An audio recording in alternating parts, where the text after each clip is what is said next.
नमस्कार. कधी विचार केलाय की एक असा काळ होता जेव्हा आपला भारत देश लहान लहान राज्यांमध्ये विखुरलेला होता, जी सतत एकमेकांशी लढत असत. आणि मग अशा परिस्थितीत एक तरुण येतो आणि या सगळ्या तुकड्यांना एकत्र आणून एका विशाल अखंड भारताचा पाया घालतो. आज आपण त्याच पहिल्या महान सम्राटाची, चंद्रगुप्त मौर्याची हीच अविश्वसनीय कहाणी जाणून घेणार आहोत. मग चंद्रगुप्त मौर्याचं सगळ्यात मोठं काम कोणतं? तर इतिहासात हे पहिल्यांदाच घडलं होतं की संपूर्ण भारतीय उपखंड एका राजकीय छत्राखाली आला. आज आपण ज्या एकसंध भारताची कल्पना करतो ना, त्या कल्पनेला खरं रूप देणारे ते पहिले शासक होते. तर मग हे सुरुवात झाली तरी कशी? चला पाहूया. एका सामान्य तरुणाचा भारताचा पहिला महान सम्राट बनण्यापर्यंतचा हा थक्क करणारा प्रवास. तर हे आहेत चंद्रगुप्त मौर्य, मौर्य साम्राज्याचे संस्थापक. साधारणपणे इसवी पूर्व 322च्या आसपास त्यांनी सत्ता हाती घेतली आणि भारताच्या इतिहासाला एक अशी दिशा दिली जी कायमची बदलून गेली. आणि यातली सगळ्यात आश्चर्याची गोष्ट काय आहे माहिती आहे? हे सगळं प्रचंड यश चंद्रगुप्ताने मिळवलं, तेही वयाच्या अवघ्या 25व्या वर्षी. पण एवढं मोठं साम्राज्य उभं तरी कसं राहिलं? अहो, हा काही एका रात्रीत झालेला चमत्कार नव्हता.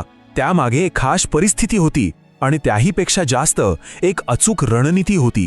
त्या काळात मगधवर नंद घराण्याची सत्ता होती, पण त्यांची राजवट इतकी भ्रष्ट आणि जुलमी झाली होती की लोकांमध्ये प्रचंड राग होता, असंतोष होता. आणि चंद्रगुप्ताने बरोबर हीच संधी हेरली. लोकांची हीच नाराजी त्यांच्या क्रांतीची पहिली ठिणगी ठरली. पण बघा, एवढ्या मोठ्या सत्तेला आव्हान द्यायचं म्हणजे फक्त लोकांचा राग पुरेसा नसतो.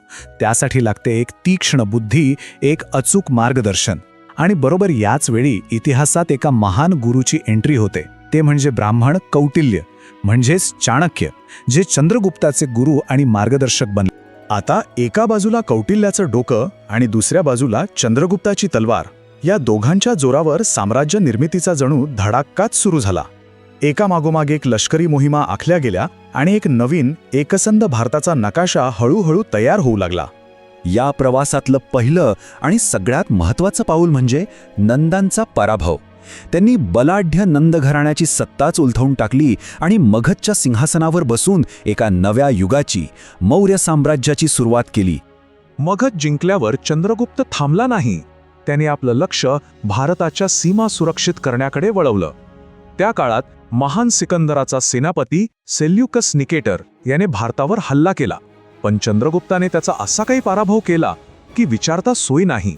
या विजयामुळे फक्त सीमाच सुरक्षित झाल्या नाहीत, तर दोन्ही साम्राज्यांमध्ये मैत्रीचे संबंध सुद्धा तयार झाले आणि त्याचा फायदा व्यापाराला झाला. आणि हे साम्राज्य फक्त उत्तरेपुरतं मर्यादित नव्हतं बरं का. अशोकाच्या शिलालेखांमधून आणि जुन्या जैन ग्रंथांमधून आपल्याला कळतं की चंद्रगुप्ताने दक्षिणेतही विजय मिळवले होते आणि आपलं राज्य थेट उत्तर कर्नाटकापर्यंत वाढवलं होतं. पण म्हणतात ना, प्रत्येक कहाणीत एक ट्विस्ट असतोच. सत्तेच्या शिखरावर पोहोचल्यावर चंद्रगुप्ताच्या आयुष्याने एक असं वळण घेतलं ज्याची कोणी कल्पनाही केली नसेल. एका सम्राटासाठी हा प्रवास खूपच अनपेक्षित आणि आश्चर्यकारक होता. आपल्या सत्तेच्या आणि यशाच्या अगदी परमोच्च शिखरावर असताना चंद्रगुप्ताने एक अत्यंत धक्कादायक निर्णय घेतला. त्याने सत्ता, वैभव या सगळ्याचा त्याग केला. जैन परंपरेनुसार असं मानलं जातं की आयुष्याच्या उत्तरार्धात चंद्रगुप्ताने जैन धर्म स्वीकारला. त्याने आपला मुलगा बिंदुसार याच्याकडे सगळा राज्यकारभार सोपवला, सिंहासनाचा त्याग केला आणि जैन संत भद्रबाहू यांच्यासोबत तो दक्षिणेतील श्रवणबेळगोळ इथे निघून गेला, शांतीच्या शोधात. म्हणजे बघा, एकाच माणसाची ही दोन पूर्णपणे वेगळी रूपं. एकीकडे तो एक महान योद्धा, एक साम्राज्य निर्माता आणि एक कुशल प्रशासक होता, तर दुसरीकडे तो एक संत बनला ज्याने सगळ्या ऐहिक सुखांचा त्याग केला. एकाच आयुष्यातले हे दोन प्रवास खरंच विलक्षण आहेत. तर मग चंद्रगुप्त मौर्यांचा वारसा काय? ते फक्त एक महान योद्धा किंवा कुशल प्रशासक नव्हते.